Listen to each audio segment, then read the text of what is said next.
জয়নিতায় গৌর হরিবল।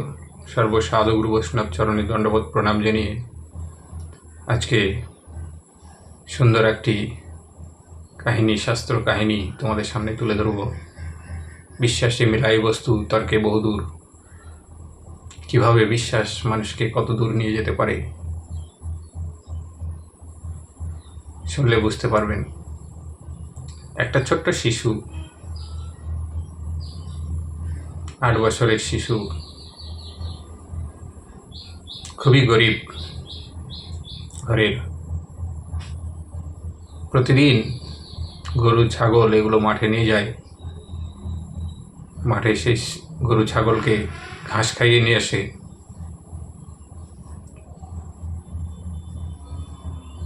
যে যার মতো, যার বাড়িতেই কাজ করে, সে যেটুকু পয়সা দেয় সেটুকুতেই ভরণ পোষণ চলে। জয়নিতাই।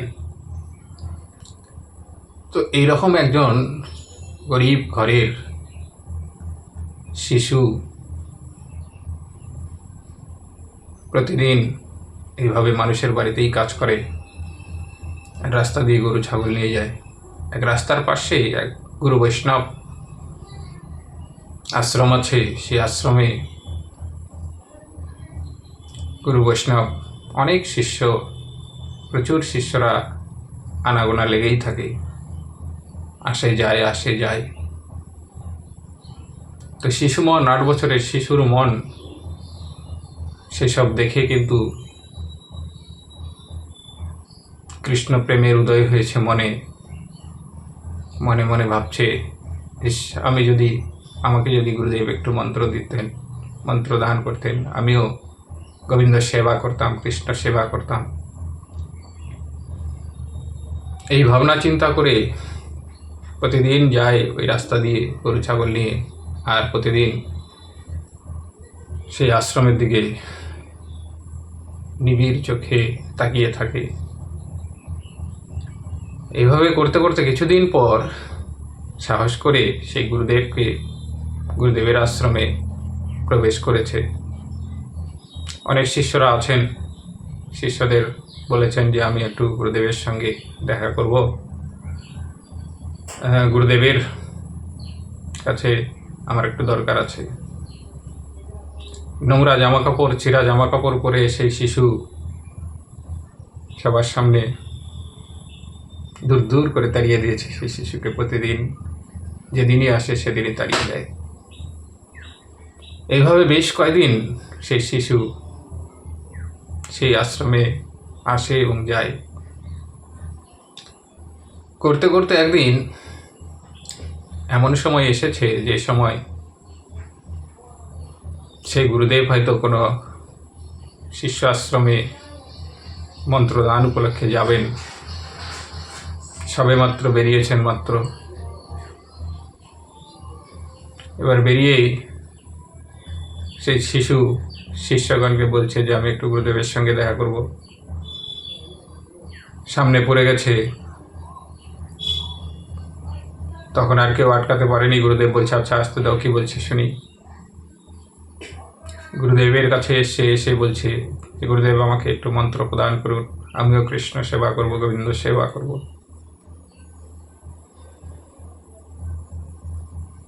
তখন সে গুরুদেব বলছে, মনে মনে ভাবছে যে এই শিশু, 8 বছরের শিশু, একটা নোংরা জামা কাপড়, ছেঁড়া জামা কাপড় পরে থাকে, এ আবার কি গোবিন্দ সেবা করবে, গোবিন্দ নাম করবে? ওকে তো আমি প্রতিদিন দেখি গরু ছাগল নিয়ে যায়। তো কিছু বলতে না পেরে বলেছে, আজকে তো আমি খুব ব্যস্ত আছি বাবা, তুমি অন্যদিন এসো।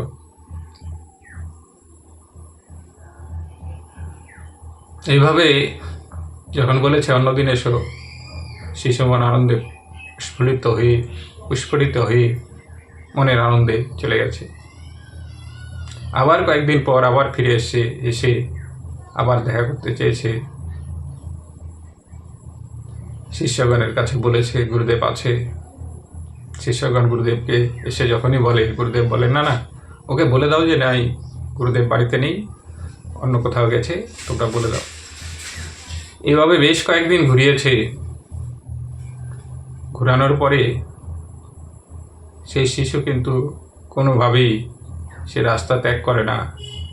2 দিন 4 দিন পর পর আবার এসে বাহানা করে যে একটু গুরুদেবের সঙ্গে দেখা করব।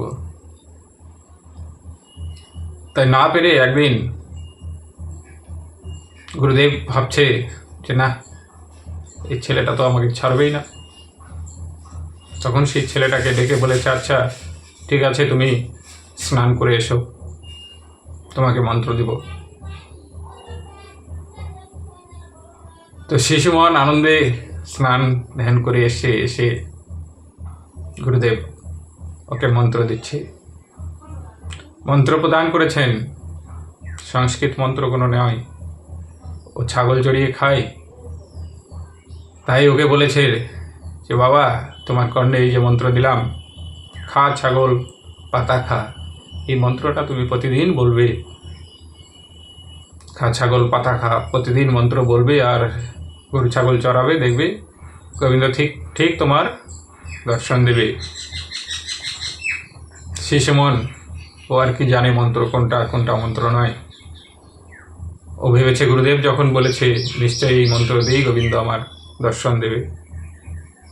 তো ঠিক সেইভাবেই প্রতিদিন মন্ত্র উপাসনা করে, মাঠে ছাগল ছেড়ে দিয়ে যেভাবে গুরুদেব শিখিয়ে দিয়েছে সেইভাবে বসে গাছের নিচে বসে মন্ত্র জপ করে। খা ছাগল পাতা খা, খা ছাগল পাতা খা।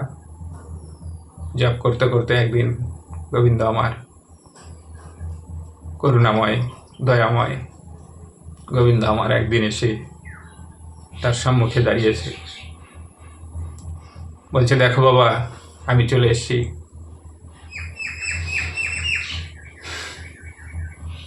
মনের আনন্দে গোবিন্দকে প্রণাম করেছে, উঠে সাষ্টাঙ্গে প্রণাম করে গোবিন্দকে বলেছে, বাহ, গুরুদেব তো সত্যিই বলেছে, গুরুদেব আমাকে বলেছিল যে মন্ত্র জপ করতে থাকো, একদিন গোবিন্দ তোমাকে দর্শন দিবে। আজ তো সত্যিই দর্শন পেলাম, খুব আনন্দ। তো ঠিক আছে প্রভু, আজকে যখন এলে তো প্রতিদিন এসো, আমি যখনই ডাকবো তখন এসো। আমি এই খুশির খবরটা আমি গুরুদেবকে দিয়ে আসি।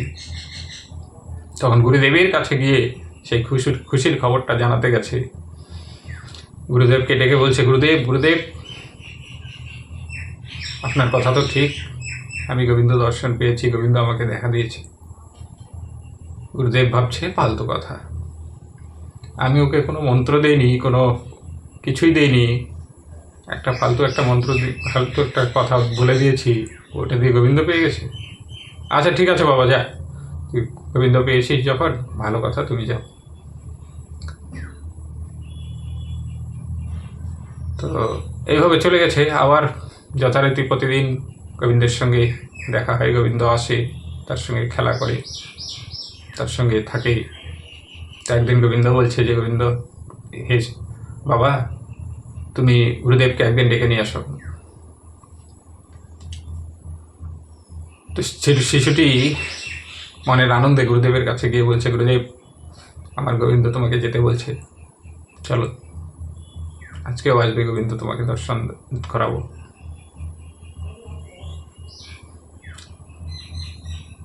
তখন যতগুলো শিষ্য ছিল সমস্ত শিষ্যকে নিয়ে গুরুদেব তখন গেছে। গিয়ে তখন সেই শিশুটি যখন ধ্যান করছে, ধ্যান করার পরে গোবিন্দ এসে গোবিন্দকে দেখতে পাচ্ছে না। গুরুদেব, শিশুটি বলছে, দেখোই তো গোবিন্দ এসেছে, এই যে দেখো দেখো বলতে বলতে তার গুরুদেবের হাতটা যখনই ধরেছে, সঙ্গে সঙ্গে গুরুদেব দর্শন পেয়েছে। তখন গোবিন্দ বলছে, হ্যাঁ, একটা শিশু মন তোমার কাছে মন্ত্র নিতে চেয়েছে, তুমি তো তাকে মন্ত্র প্রদান করনি, তোমার অপরাধ কখনো ক্ষমার যোগ্য নয়। সেই গুরুদেব তখন গোবিন্দ চরণ ধরে কান্না করতে লাগছে, হে প্রভু, আমাকে ক্ষমা করে দাও।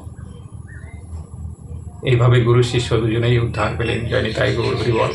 তাই বিশ্বাসে মিলাই বস্তু তর্কে বহুদূর। জয় নিতাই।